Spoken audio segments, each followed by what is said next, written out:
Pode ativar seu microfone, doutora Ana, ou doutora Ana Amélia Camarano. Bom dia, Suzete. Bom dia, é um prazer tê-las aqui no nosso 6º Fórum Mundial Idoso, com a temática desafios e ressignificação do cuidado das pessoas idosas pós-Covid. Gostaríamos de ouvir a doutora Ana Amélia, mas antes eu queria apresentar aqui para as pessoas. A doutora Ana Amélia, ela é bem conhecida pelo IPEA, onde ela faz um trabalho belíssimo para nós, onde nos mostra a nossa realidade brasileira. Ela é economista, em estudos populacionais, pesquisadora, então, deste mesmo instituto que eu acabei de falar, que chama-se Instituto de Pesquisa Econômica Aplicada, IPEA, onde nós, que trabalhamos com a área da gerontologia há muito tempo, nós buscamos sempre subsídios para o nosso trabalho. Ela é membro honorária da Sociedade Brasileira de Gerontologia e professora associada do UET. Então, com a senhora, a doutora Ana Amélia Camarano, por gentileza, a senhora tem 30 minutos para apresentar as suas considerações. Seja bem-vinda. Muito obrigada.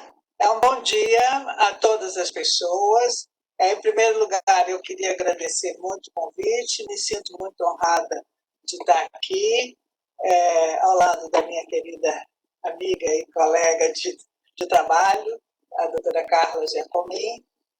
Bom, coube a mim, né, discutir a questão de cuidados para a população idosa num contexto de pandemia. Oi. Pronto. Algum problema? Não. Ah, tá, desculpa. Desculpa aqui, então, vou compartilhar aqui.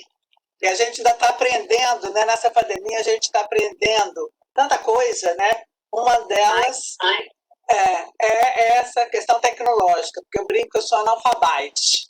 Então, para mim é um certo esforço, né, lidar com isso. Bom, voltando aqui ao nosso tema, eu acho que, né, eu sou uma militante, entre aspas, de cuidados, da questão de cuidados, há algum tempo, e eu acho que a questão da pandemia, ela realçou essa necessidade, né? Em parte porque ela aumentou a demanda, em parte que ela deixou visível, né, essa questão. Mas o cuidado ela é inerente, é uma questão inerente ao ser humano. Na verdade, não é só o ser humano, os animais também, né? E ele, sem o cuidado, não se sobrevive. Se você não alimentar, não cuidar do bebezinho, ele não sobrevive.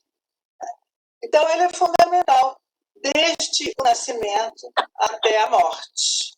Mas o cuidado é invisível, né? Porque ele é tão, digamos assim, natural, não sei se eu posso usar essa expressão natural, tão inerente, né? Tão natural, inerente ao ser humano, que ele fica invisível, que a gente toma por garantido. E com isso é desvalorizado e não gera direitos sociais.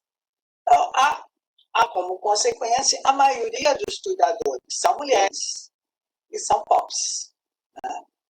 Quando a gente fala de cuidar, né, eu acho que a gente pode pensar em falar de duas esferas. O cuidado tem uma esfera, uma que é das relações interpessoais, do afeto, né? E ele se manifesta entre a interação entre o indivíduo cuidado e o cuidador. Ela tem como objetivo assegurar alguma qualidade de vida a pessoas com alguma dependência física, mental ou cognitiva, que são geralmente as crianças, os idosos e os deficientes. E muitas vezes é vista como uma obrigação familiar, principalmente das esposas e das filhas. Ela tem uma outra dimensão, pode ser vista de uma outra esfera, que é da relação econômica, do custo, né? Ela tem um caráter econômico porque ela lida com uma distribuição de recursos nem sempre abundantes, seja na família ou na sociedade, né? Alguém tem que cuidar né? Nem sempre a família tem, muita gente, principalmente atualmente, né? Você tem que administrar essa distribuição de recursos, que o que acontece no seio da família, na família que se decide quem vai trabalhar, quem vai ficar em casa, seja para cuidar da casa, das crianças ou dos deficientes. Então, você passa, né, mas ela também virou uma ocupação. Né? Então, você passa da obrigação ao cuidado, então tem uma dimensão de obrigação e uma dimensão de ocupação. Né? Então, a gente fala, né, você tem, por um lado, o cuidador remunerado, que, em geral, né, ele é mais qualificado e o cuidador familiar, que para ele isso é uma obrigação, né, e que passa pela questão do afeto e passa pela questão do sofrimento. Né, como ele é um familiar, envolve uma relação afetiva, então isso passa também pelo sofrimento. E o cuidador remunerado, ele tem a questão da renda. Né?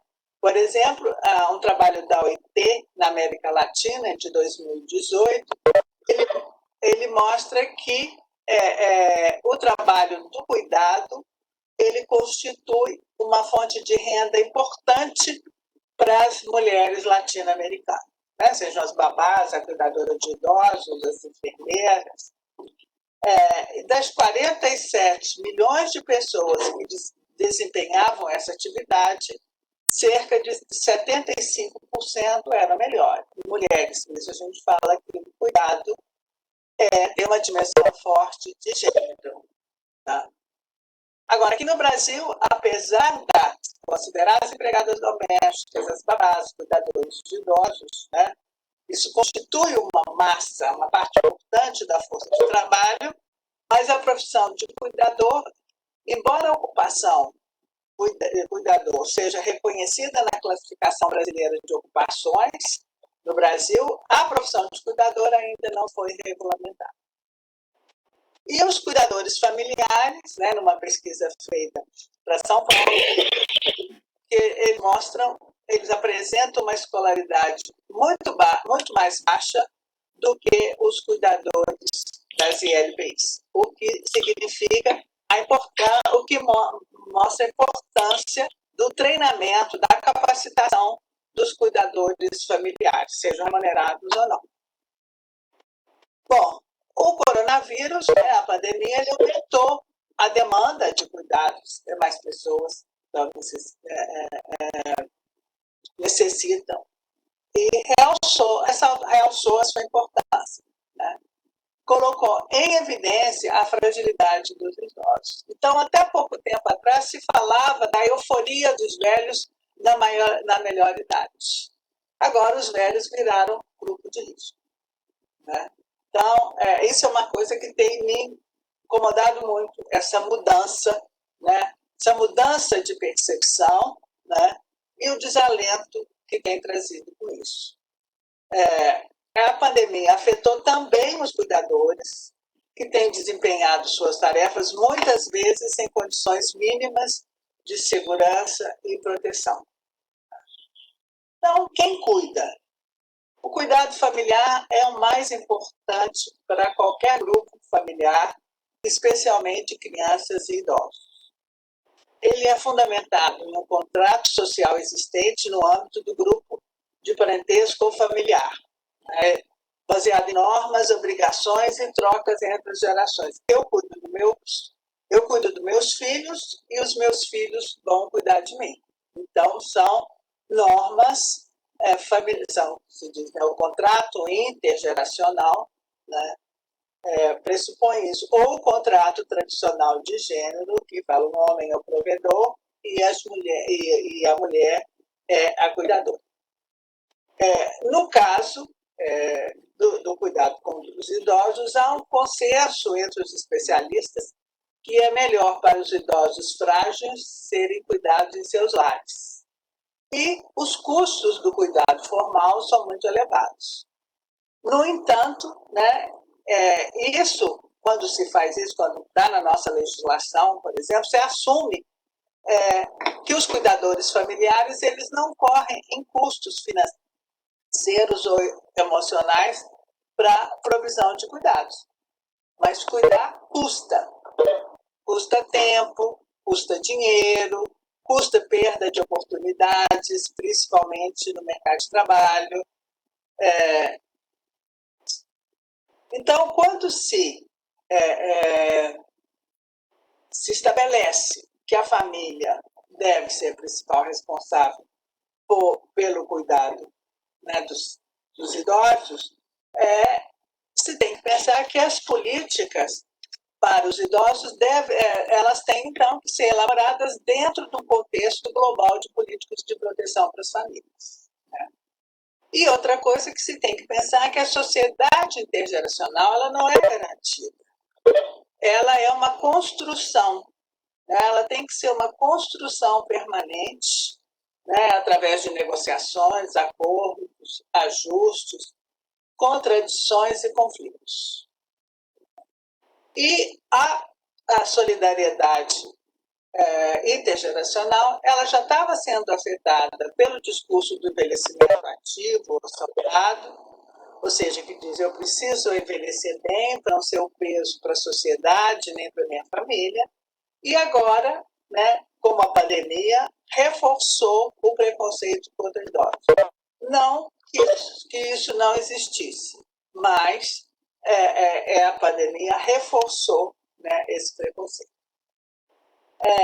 A necessidade de cuidados, então, ela afeta a oferta de trabalho das esposas e dos filhos. Né? Como eu disse antes, alguém tem que ficar em casa para cuidar e outro alguém vai ter que trabalhar para gerar renda para aquela família. Ela afeta a demanda por habitação e a corresidência. Né? Se eu vou morar com meu pai, se meu pai vai morar comigo, isso significa um outro tipo de residência. Né? Afeta as transferências intergeracionais como heranças. Vários países se colocado a herança, a transferência da casa, né, da casa do idoso, da casa do pai, vai ficar para quem cuidar. No caso do Japão, é para o filho mais velho. Então, é estipulado na legislação, né, que o filho mais velho herdará a casa, a propriedade, se cuidar dos seus pais. Né? No México, é a filha mais nova. Então, a legislação, e no caso a legislação sobre herança, ela regulamenta a questão do cuidado familiar. Bom, na pandemia, né, entre novembro de 2019 e setembro de 2020, 5 milhões e 200 mulheres deixaram o mercado de trabalho aqui no Brasil. Tá? A gente não sabe, né, não temos informação, por que elas deixaram o mercado de trabalho. Né? Se foi por medo do contágio, se foram, algumas foram, esse dado eu tenho mais ou menos, foram demitidas, ou se tiveram que deixar de trabalhar para cuidar dos seus membros dependentes. Né? Seja crianças ou idosos, como no caso das creches, né, fechado, no caso da empregada doméstica que não estava podendo trabalhar, então isso afetou, né, sobremaneira a participação da mulher no mercado de trabalho.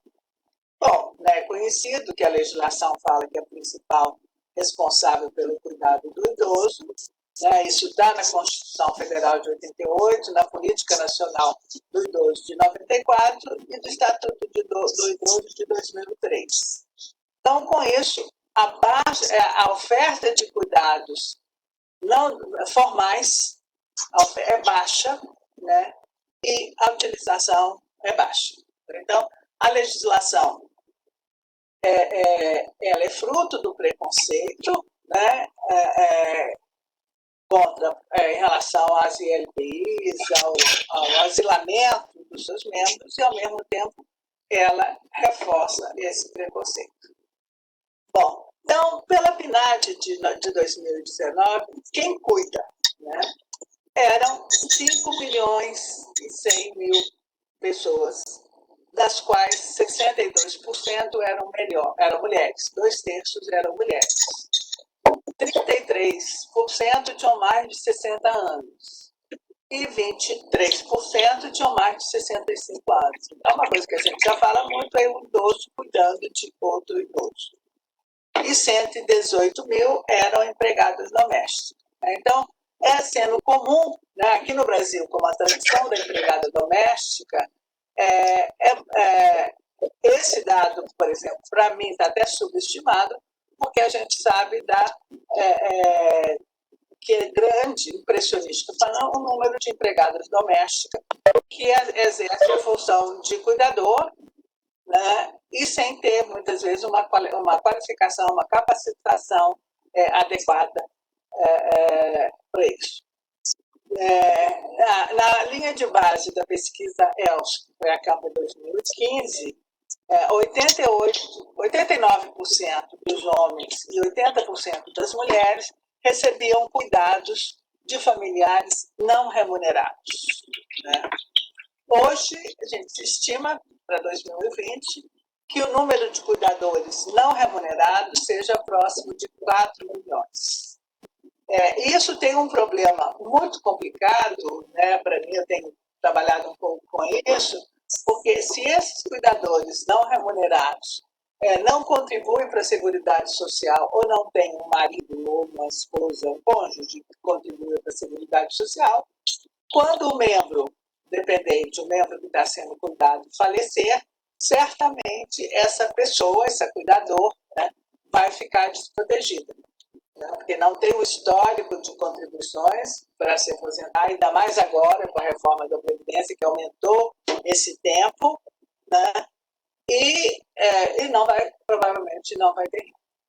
Então, essa era uma outra coisa importante, que era pensar de inserir no INSS as pessoas que estão fazendo cuidados familiares, né? Uma pesquisa no Canadá mostrou, né, que os indivíduos que cuidam,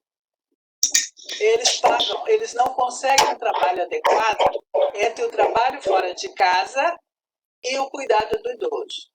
Então, eles pagam um preço alto, tanto no trabalho, quanto na família, na vida nuclear e pessoalmente. Hoje é aniversário do Yuri.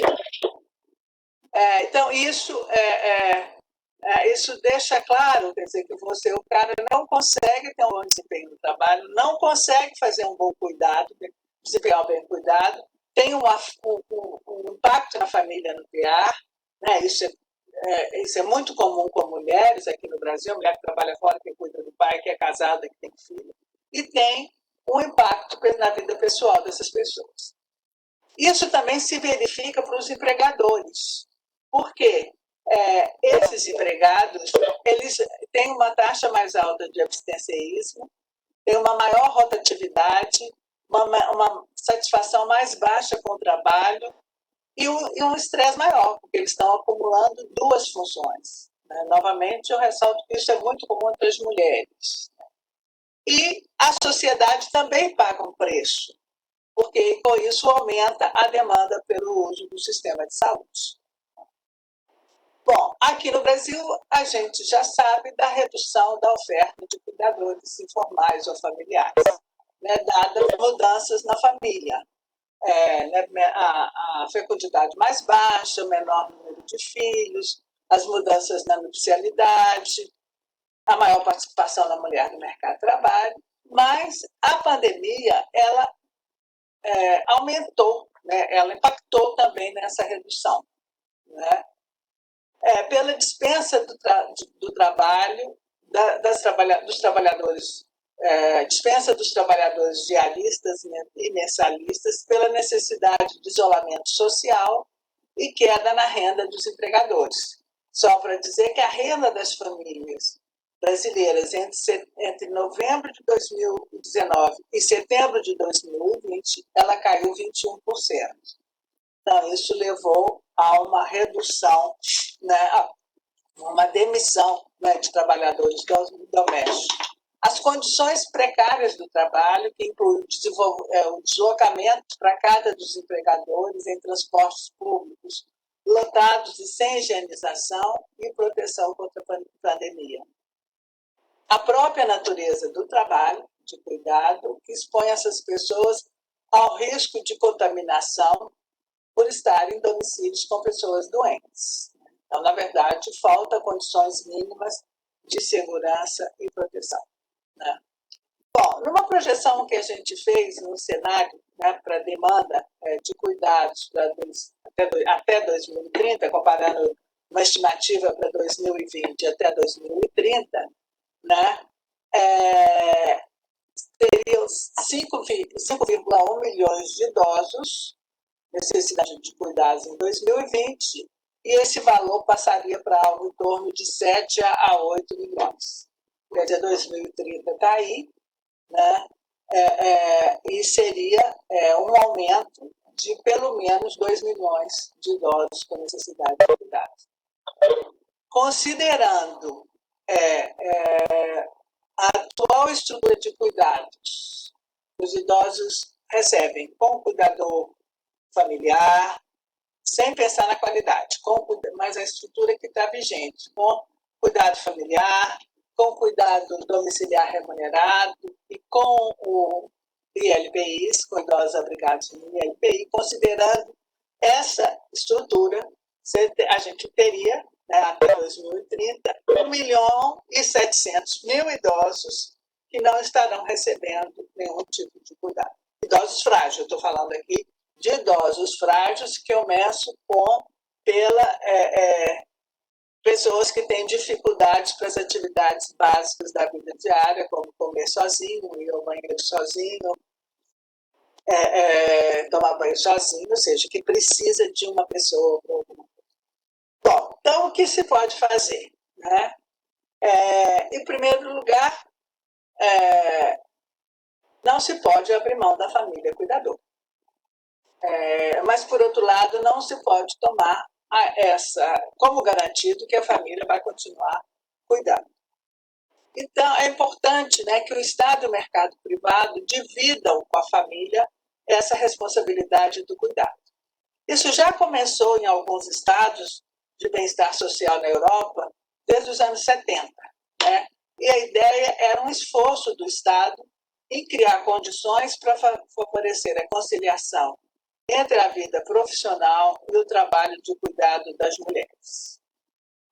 Já o Plano de Viena, do Plano do Envelhecimento, Plano Mundial de Envelhecimento de Viena, de 1982, já apontava para a necessidade de transferência de responsabilidade do cuidado dos idosos da família para os setores públicos e privados.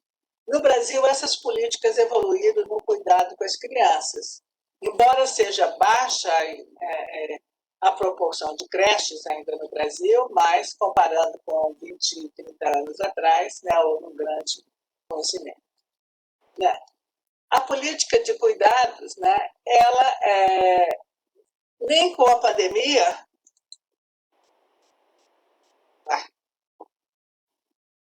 Deu um trique aqui. Nem com a pandemia, o debate em torno da questão dos cuidados ela avançou. Né? Nós estamos aqui falando para os nossos pares, que têm consciência disso, mas por mais esforço que a doutora Carla tem fazendo aí, gritando aí, ele não avançou. E continua, então, incipiente. Né? E o que eu acho? A minha visão, que a resistência em aplicá-lo é resultado, em primeiro lugar, né, da sua proximidade com temas considerados tabus, tais como doença, invalidez, fragilidade, velhice e morte, que as pessoas não querem pensar nisso. Né? Além disso, as contradições entre os modelos e concepções acerca que o Estado deve ter, enquanto provedor do bem-estar da sua população, né, num momento de forte desequilíbrio fiscal. Então, a gente estamos vendo aí essa discussão do modelo de Estado liberal, Estado mínimo, né? Mas as necessidades do bem-estar social, agora com a questão volta ou não volta, o auxílio emergencial. Então, essa questão não é resolvida. Né? Nós estamos vivendo essa contradição. A pressão sobre o envelhecimento ativo e o culto à juventude levam a se considerar o demandante de cuidados um perdedor, um negligente. Foi aquela pessoa que não se cuidou, né, durante a vida. Então, ela é um perdedor. Como eu já disse isso, né, não se pode abrir mão, né, da família cuidadora. Né? A família mudou, hoje ela tem uma nova configuração, mas ela ainda é o elemento forte do cuidado, a instituição mais importante no cuidado dos membros da velhice. Agora, o que é preciso, né, dividir essa responsabilidade, né, do Estado com o Estado e o mercado de trabalho, do mercado privado.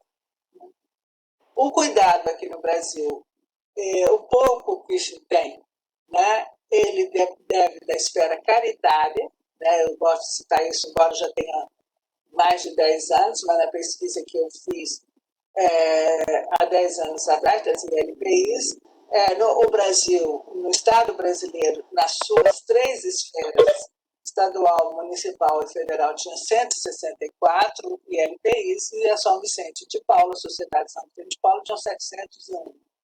Então, o cuidado ainda é fruto da caridade cristã. Né? Então, isso deve superar essa esfera da caritária, passar para se constituir um direito social. Então, é preciso, né, do estabelecimento de políticas destinadas a apoiar e promover o cuidados como um pilar da Seguridade Social. Né? Sabe, o 4º pilar da Seguridade Social, que ela é assentada hoje em 3 pilares, saúde, assistência e previdência, e criar um novo pilar, né, que seria a cuidados. Né? E assim assegurar que o cuidado fosse um direito social. Quer dizer, o Estado, criando o 4º pilar, ele assume cuidados, aí eu estou falando cuidados de uma maneira geral, não só para idosos, mas para crianças e deficientes, que isso é um risco social que ele precisa assumir, como assumiu a perda da capacidade laborativa como um risco social, foi criada a Previdência. Então, o Estado cobre esse risco, assume esse risco, que é um risco social. Uma sociedade moderna não pode conviver com velhos de rua. Da mesma maneira, e velho de rua não só porque não tem dinheiro, mas porque não tem quem cuide. Então, o Estado assumir que as pessoas que não têm capacidade de gerir seu cotidiano, não têm autonomia para isso é um risco social que ele assume. E o papel dele seria, né, importante como provedor de serviço e também como regulador do direito ao acesso de toda a população que dela necessitar. Muito obrigada. Eu fiz aqui Muito obrigada, acho que eu não passei muito tempo. E estou aqui à disposição para perguntas. Muito obrigada, doutora Ana Camarano. Foi muito elucidativa, como sempre, bem clara, mostrando a nossa realidade, que realmente as mulheres, nós somos, em sua maioria, cuidadoras familiares não remuneradas, e é preciso, sim, que tenhamos políticas públicas com responsabilidade, política de cuidado, com responsabilidade de todos, Estado, família e sociedade. Assim nós conseguiríamos chegar ao denominador comum, ou seja, o bem-estar da população idosa, que é isso que nós queremos. Eu vou passar agora a palavra, depois será aberto para as perguntas pelo chat. Agora eu vou passar a palavra, então, à doutora Carla Giacomin, que é nossa geriatra, consultora da Organização Mundial da Saúde para Políticas Públicas de Envelhecimento e nossa atual presidente da Frente Nacional de Fortalecimento das LPIs. O qual eu me orgulho também de apresentá-la, é uma honra estar aqui, porque eu também desde o início faço parte como membro, e também atuando onde a gente pode chegar. E é tão importante quanto as políticas públicas relacionadas aos cuidados e tão importante é essa questão das LPIs. Por gentileza, doutora Carla, pode iniciar sua fala e peço aos demais que mantenham seus microfones desligados, por gentileza. Pode falar. Está desligado seu microfone, doutora Carla.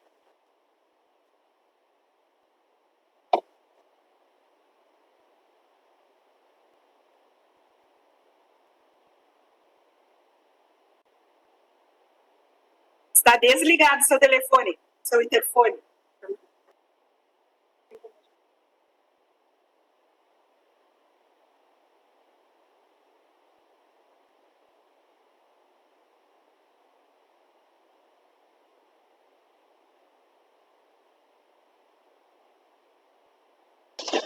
Veja se está certo agora. Agora está. Muito obrigada. Eu queria primeiramente agradecer a oportunidade, né, do Fórum Social Mundial da gente estar conversando aqui sobre um tema tão relevante, que é o tema das instituições de longa permanência.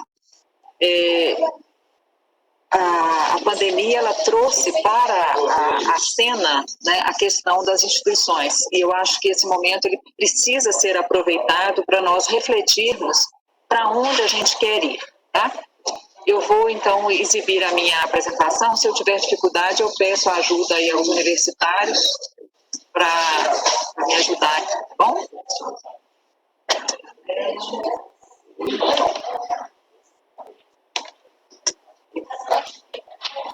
Vocês veem a minha tela? Vê a tela, Suzete? Não, Carla, não estou vendo sua tela, não. Então, peraí, vou voltar aqui. Perdão. Compartilhar. Vamos tentar de novo.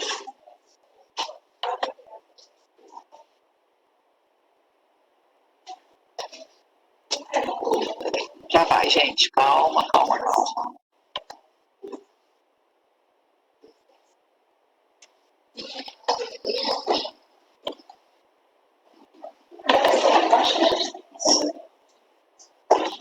E agora, você vê, Ana? Agora é possível? Sim, agora estou vendo. Obrigada, gente. Desculpa.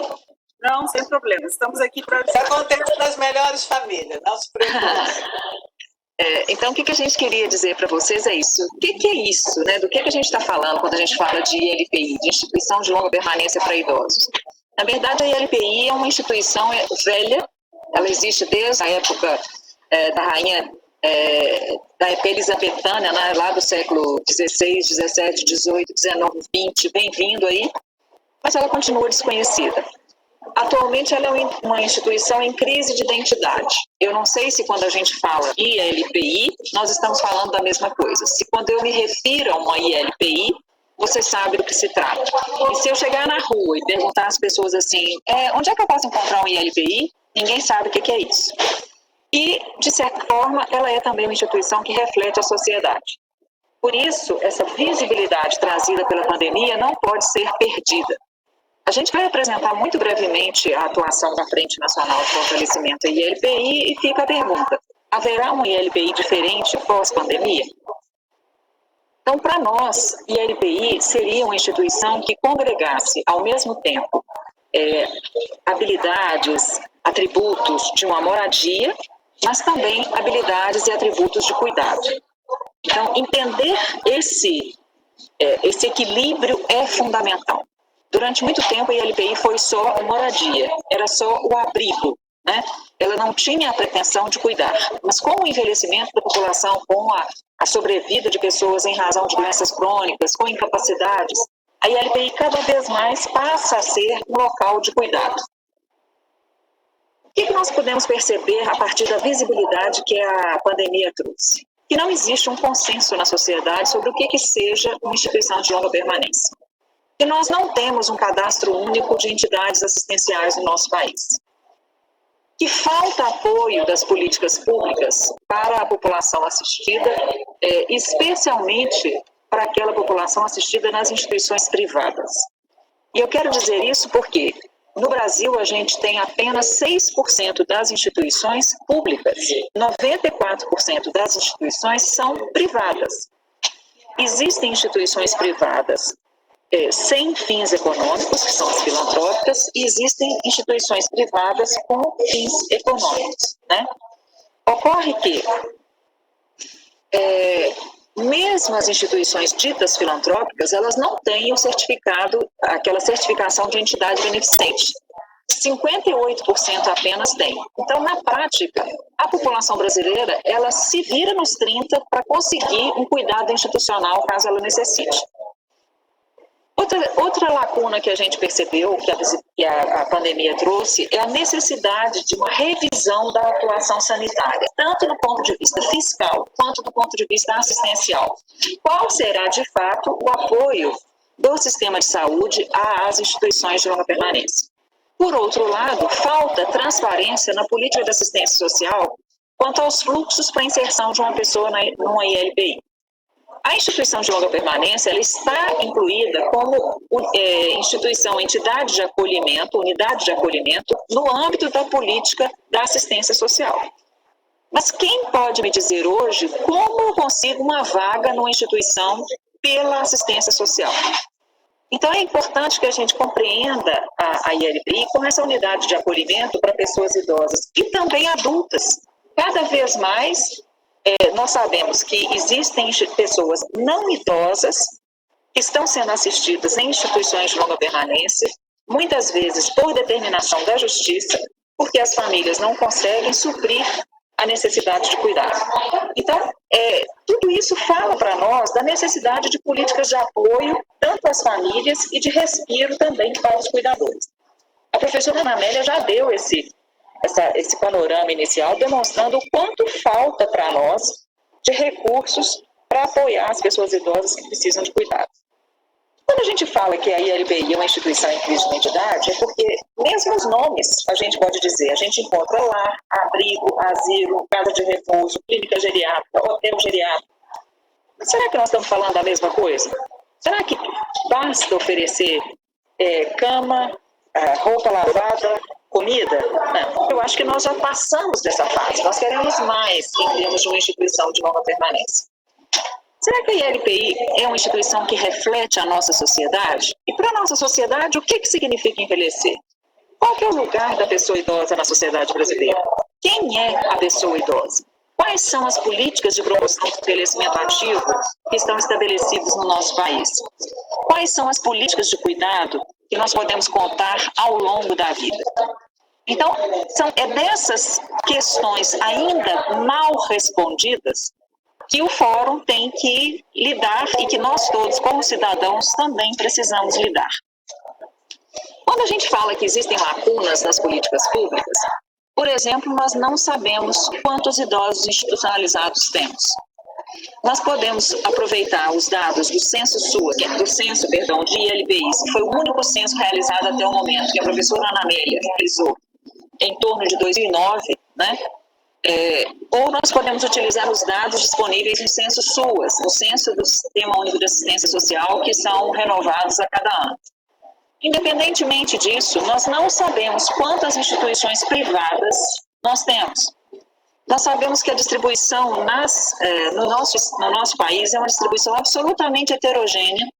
As ILPIs são instituições urbanas que estão presentes na sua maior parte em municípios com mais de 20 mil habitantes.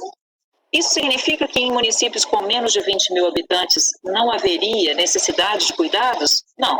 Isso significa que nesses municípios não há oferta de cuidados institucionais. Quando a gente pensa na distribuição heterogênea, nós estamos falando que apenas 2% das instituições estão na região norte, 58% na região sudeste, sendo que metade destes no estado de São Paulo. E a chegada da Covid, o que ela revelou? Qual era o temor que nós tínhamos? De que acontecesse aqui o que a gente viu acontecer no hemisfério norte. Nós sabemos que as nossas instituições são muito mais precárias, têm muito menos recursos do que as instituições do hemisfério norte. E a chegada do vírus dizimou populações institucionalizadas inteiras no hemisfério norte. Então, como lidar com isso? O que poderia acontecer aqui conosco? Agora a gente tem a possibilidade da tomada da vacina. Mas como que a gente vai ter acesso à vacina? Como que a gente vai garantir não só o acesso, mas a melhor informação possível, né, para que as pessoas, de fato, se disponham a vacinar e sejam vacinadas? Tanto profissionais, cuidadores familiares, né, e idosos. Então, quando a Frente Nacional de Fortalecimento à ILPI foi criada, ela foi criada no dia 8 de abril. O Brasil contava, naquela época, 922 óbitos. Hoje nós temos 218 mil vidas perdidas. A frente foi criada após a emergência do Grito, né, que foi um projeto, um manifesto que as professoras Helena Watanabe, Ieda Duarte e Marisa Acioli lançaram, dizendo que caso não fizéssemos nada, haveria uma tragédia anunciada aqui. Então, pessoas do Brasil inteiro, voluntários, gestores, pesquisadores, professores, se juntaram para poder oferecer informações fidedignas no momento em que as informações eram completamente desencontradas e para chamar a atenção para esse público institucionalizado.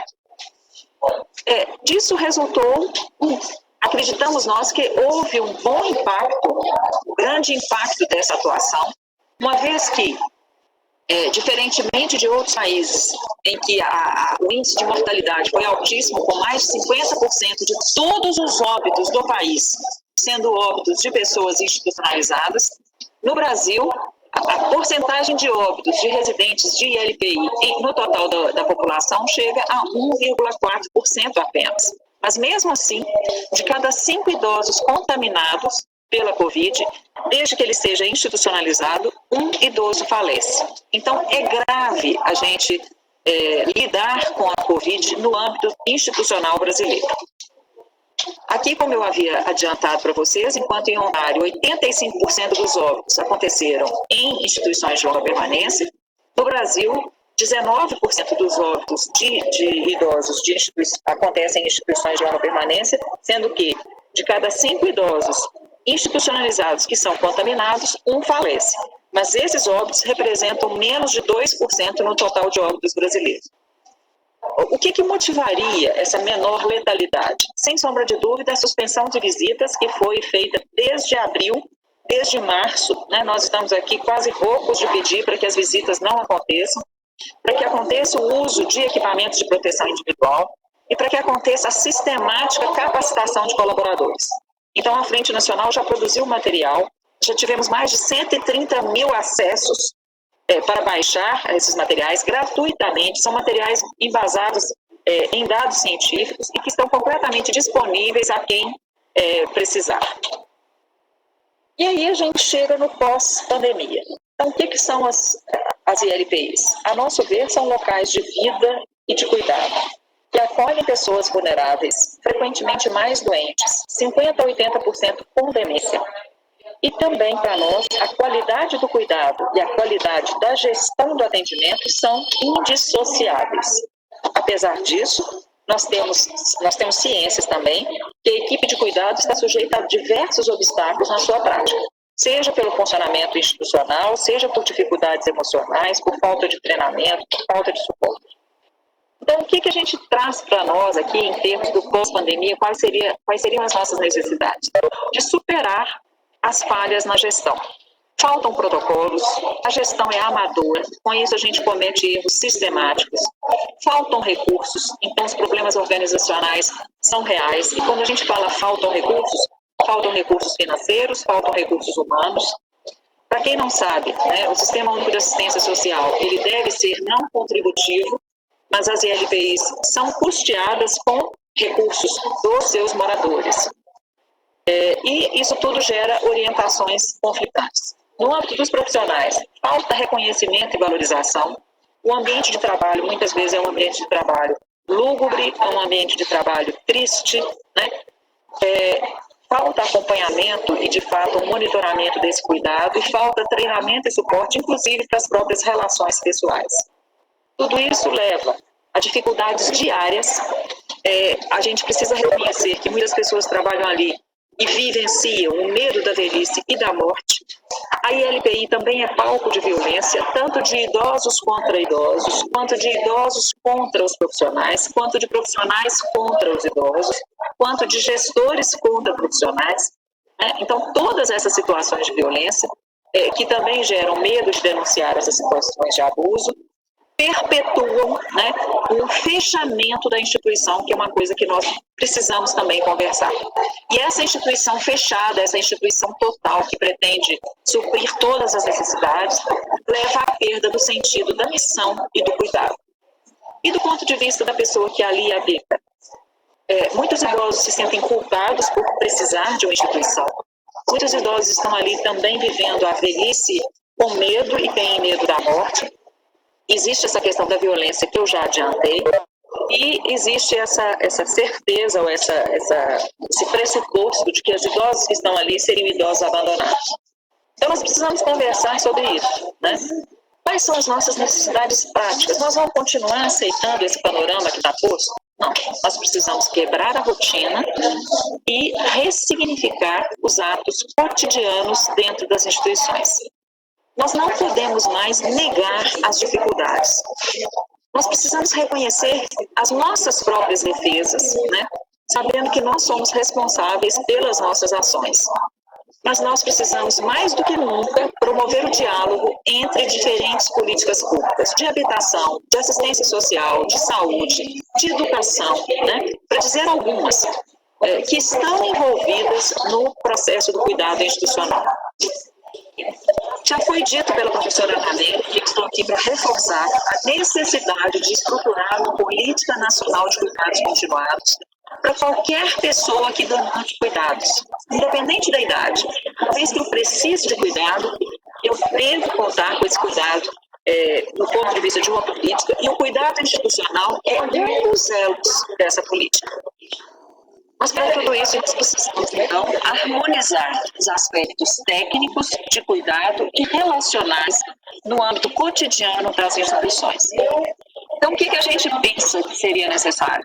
Difundir esse conhecimento sobre os cuidados de longa duração, facilitar o intercâmbio de boas práticas entre as instituições, desenvolver soluções justas e sustentáveis, né? E a gente pensa que uma alternativa seria promover associações de instituições para que vocês não comprem, para que as pessoas não comprem, por exemplo, fraldas, cada um vai lá e compra um pouquinho. Se a gente tem uma associação, a gente consegue ter um preço melhor, né? E com isso fazer uma gestão melhor desse recurso, a título de exemplo apenas. Nós precisamos criar oportunidades também para elaborar os lutos, para resolver conflitos interprofissionais, porque às vezes você cuida de uma pessoa durante 10 anos numa instituição, ela morre e será que não muda nada? Como que as famílias vão lidar com isso? Como que a equipe de cuidados vai lidar com isso? Prevenir o abuso, né? E para prevenir o abuso, nós precisamos abrir essas instituições para a comunidade. Nós precisamos promover a melhor coordenação e troca de informações entre os idosos, os familiares e as equipes, aumentar a participação ativa dos idosos na definição das suas necessidades. Nós precisamos monitorar a qualidade do cuidado por meio de indicadores, tanto de adoecimento quanto de mortalidade, mas também conhecer quais são as expectativas dos idosos e dos familiares. E nós precisamos buscar um equilíbrio entre a eficiência do cuidado, a redução de custos e a qualidade. Então, nós estamos pedindo, assim, implorando para que haja uma mudança de paradigma. Que no âmbito das instituições privadas, que aumente o caráter filantrópico. Filantropia significa você amar o homem, amar o humano. Então, nós queremos que as instituições privadas, com fins econômicos, elas primem também pelo cuidado. Mas, por sua vez, nós queremos que as instituições hoje filantrópicas melhorem a gestão do negócio. Porque não dá para você estar o tempo todo pedindo e dependendo de doações. Nós temos que nos organizar porque nós cuidamos de gente. E nós vamos precisar de ofertar cuidado o tempo todo. Então, entendemos que as 3 chaves para elaborar um projeto gerontológico de cuidado institucional seria, primeiro, a gente aprofundar nesse tema. Esse é um tema ainda muito pouco conhecido da sociedade brasileira. A sociedade brasileira tem muitos preconceitos com relação às instituições, mas muito pouco conhecimento. nós precisamos nos comprometer. Comprometer com o quê? Com o cuidado. As pessoas que estão ali são seres de cuidado. A professora Ana Amélia deixou muito claro isso. O cuidado é inerente ao ser humano, mas ele pode ser aprimorado, ele pode ser melhorado. Qualquer pessoa pode cuidar melhor do que já cuida. E ter uma visão clara de qual é a finalidade de uma instituição. É o bem-estar de toda a comunidade institucional. Aqui colocado os gestores, os residentes, os familiares e os colaboradores da instituição. Então, todas essas pessoas precisam garantir, a gente tem que buscar o bem-estar. E aí eu queria pensar o cuidado institucional como um direito, né, e como uma necessidade. Direito porque o cuidado é o quarto pilar da sociedade, da Seguridade Social. E necessidade porque nós estamos vivendo um momento em que a professora Ana Amélia também já adiantou para todos, haverá menos cuidadores, né, e haverá mais demanda de cuidados. Então, nós compreendemos a instituição de longa permanência como uma residência coletiva para idosos, mas também para pessoas adultas com demandas complexas de cuidado. Ela deve ser compreendida como uma moradia que abriga pessoas nos seus processos singulares de envelhecimento, a quem deve ser oferecido um cuidado proporcional tanto à sua demanda quanto à sua necessidade, desde que respeitada a sua autonomia, subjetividade e biografia. E como nós estamos num caráter residencial coletivo, esse caráter impõe medidas de biossegurança, ou seja, de evitar contágio, de evitar adoecimento, que precisam ser seguidas por todos. Afinal, a vida de toda pessoa idosa institucionalizada importa. Então, eu encerro aqui recomendando mais uma vez a luta por uma política nacional de cuidados continuados como uma necessidade do nosso tempo. A Frente Nacional é um movimento voluntário. Como eu disse, todo o material está à disposição aqui no site que está colocado para vocês, e tem também as redes sociais. Eu coloquei aqui no final o link da palestra da professora Ieda Duarte. Eu não sei se será possível apresentá-lo, mas caso seja, está aí o link para que vocês acompanhem, tá bom? Muito obrigada, eu fico à disposição. Doutora Carla, muito obrigada mais uma vez, bem esclarecedor e muito importante a nossa frente, né, do fortalecimento das LPIs, estando a senhora à frente desta importante manifestação que junto todos nós profissionais e pessoas que trabalham diretamente nas LPIs ou nas moradas de idosos, vamos dizer assim.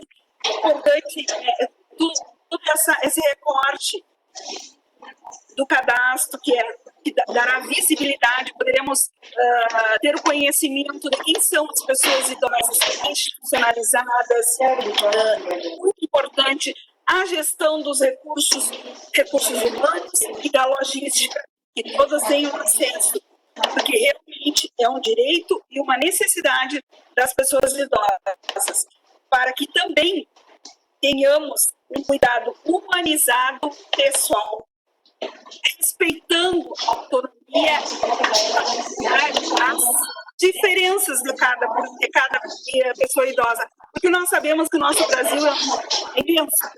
Nós temos das diferenças que temos culturais, os recursos, mas no momento que nós interagirmos com que as políticas, né, públicas, e que houver mais congruência entre a política pública e as instituições privadas e todos os demais, que a gente consiga, sociedade, política pública, gestores, enfim, todos somos idosos, todos pelos idosos. Eu agradeço e as perguntas estarão nos chats para as pessoas, para posteriormente serem respondidas, tá?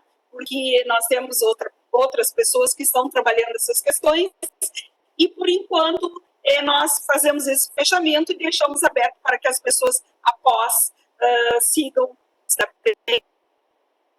Muito grata às palestrantes, doutora Ana Carla Giacomini. Muito grata.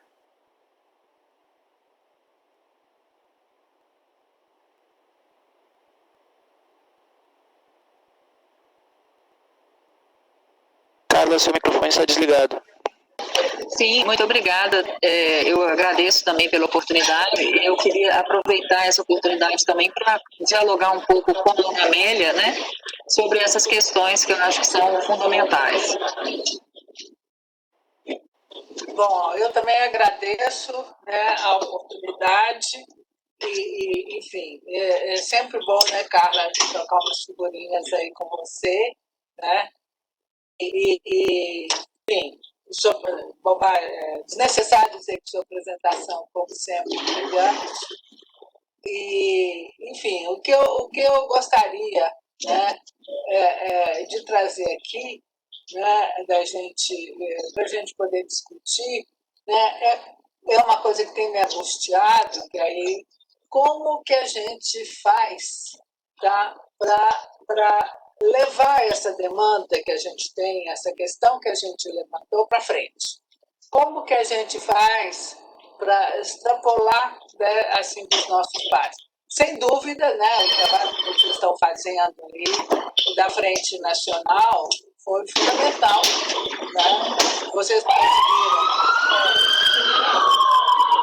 trabalhar diretamente, né, com quem está na linha de frente, né, e conseguiram ótimos resultados. Mas a gente esbarra, né, mas isso, né, é uma questão muito específica, né, mas a gente esbarra em várias outras, para a gente prosseguir isso em várias questões. E uma das questões, eu acho que é financiamento, quer dizer, como é que você vai propor, né, uma política que custa caro, que é uma política, por exemplo, uma política de cuidados. É muito diferente que é você oferecer serviços, é muito diferente de você oferecer um auxílio emergencial, tá? Que é você oferecer dinheiro. Para oferecer dinheiro, basta você fazer um cadastro e pronto, o dinheiro chega na conta, tudo acabado. Agora, uma política de cuidados é uma política cara, é uma política de serviços especializados, que você precisa de ter um acompanhamento permanente, né? Num país desse tamanho como o Brasil. Você tem uma experiência que eu tenho escutado muitos elogios do Uruguai, mas o Uruguai é desse tamanhozinho, entendeu? É muito mais simples. Então, eu tenho muitas dúvidas se, por exemplo, você começaria uma política de cuidado por piloto, tá, no município X, e ver como é que poderia funcionar, que experiência você tiraria dessa política. Então, assim, essa é uma coisa, porque a gente, de uma certa maneira, a gente sabe o que fazer. Tá? Mas agora a gente precisa saber como fazer, né? E quem que vai pagar por isso. E porque me preocupa aqui no Brasil, por exemplo, que nem o mercado, por exemplo, cuidados, tudo bem, a gente pode pensar, não, as empresas privadas estão desenvolvendo, você tem já várias ILPIs mais, vamos dizer, mais sofisticadas, você tem várias empresas de cuidadores, mas isso custa muito caro. Tá? E eu até agora, eu já fui no Fórum do Bradesco, até agora eu não vi nenhuma instituição financeira oferecer um seguro para isso. Não é a previdência privada, é diferente de previdência privada. Um seguro que pague seus cuidados, seja a hipoteca reversa, até porque a gente não sabe quanto que você vai gastar nos seus cuidados. Se a gente está agora poupando dinheiro para quando eu precisar de cuidado, mas quanto que eu preciso de poupar? Então, eu acho que são questões aí que eu acho que a gente precisaria avançar, né, nisso.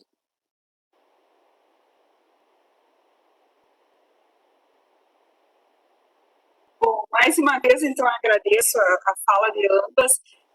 Nós daremos prosseguimento à próxima mesa redonda, que será a promoção, prevenção e manejo clínico das infecções na pessoa idosa da comunidade e LPIs, onde o Dr. Toniolo seria um dos nossos palestrantes, mas ele acabou de avisar que talvez esteja com algum problema respiratório, né, que não sabe ainda de que ordem. Então, será a nossa, que começará às 10h30, será a nossa fisioterapeuta que irá falar do seu trabalho, que foi tão e é tão importante quanto na prevenção das doenças respiratórias, na prevenção e na reabilitação, e foi de suma importância agora na pandemia. Então, convido-as a assistirem, tá? Então, eu agradeço mais uma vez. Eu agradeço a oportunidade de participar desse fórum e estou aberta pelo chat para receber perguntas ou questões. Sim. Está sendo transmitido pelo YouTube e pelo Fórum da Assembleia, pelo Fórum Social Mundial Assembleia, tá? E aí poderão responder as perguntas das pessoas. Mas convido-as a assistirem, então, a palestra da doutora Sandra Gomboski. Muito grata a ambas. Fizeram um belo fechamento, trouxeram uma grande contribuição, como sempre. Tá? Muito obrigada.